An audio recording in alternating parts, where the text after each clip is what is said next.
Hi everyone, happy Cyber Monday. Holiday deals are all around you, except for there are never any deals on student loan debt, which is kind of a bummer.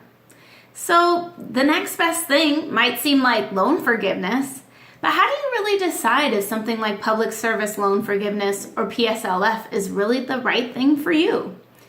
This video is going to touch on 3 things that you need to take into account when you're trying to decide if PSLF is right for you. So the first thing is deciding what your goal for student loan debt is. Is your goal to get out of debt as quickly as possible, or is your goal to pay the least amount of money possible, or perhaps some combination of the two? But really those goals are pretty different. Depending on your debt to income ratio, you can maybe get out of debt a lot faster than you would by paying 120 payments or paying at least 10 years under public service loan forgiveness in the income-based amounts.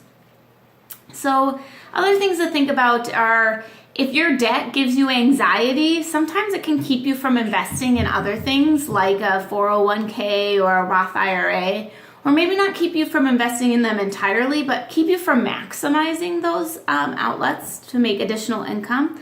But if you just look at your student loan payments as sort of just a monthly expense, it doesn't cause you much stress, you might invest additionally on top of that. And so depending on which of those attitudes you have, public service loan forgiveness might actually get in your way more than it helps. And then the next thing to really think about is how much money do you owe and how much are your monthly income-based repayments. This is how you're going to calculate how much financial sense it actually makes for you to do this loan forgiveness option. Because depending on your monthly payments and the amount you expect to be forgiven, you might be better served by just making payments on your loans, paying extra when you can, and getting out of debt a few years sooner. You might end up paying roughly the same amount, but you could be out of debt quite a few years earlier. So don't just assume that public service loan forgiveness is actually a good deal for you. Look into it, calculate the amount you expect to be forgiven, and calculate the amount you expect to pay over the 120 payments. And when you're doing that, don't forget about things like annual raises that will make your annual income-based repayment or your monthly income-based repayment go up.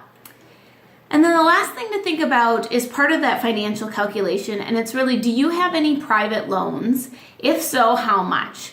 PSLF doesn't forgive any amount of private loans, so that means you still have to pay those in full. You'll want to calculate how much the monthly payment is on those, in addition to how much your income-based monthly repayment is.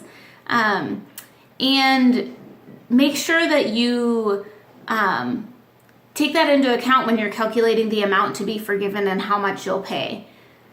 So if you're thinking about public service loan forgiveness, you need to decide what your goals are for your student loan debt, how much you can expect to have forgiven, and how much you'll pay if you have private loans. So check back for next week's video where I'm going to talk about a few ways that public service loan forgiveness could actually change before you become eligible. Hope to see you next week. Thanks. Bye.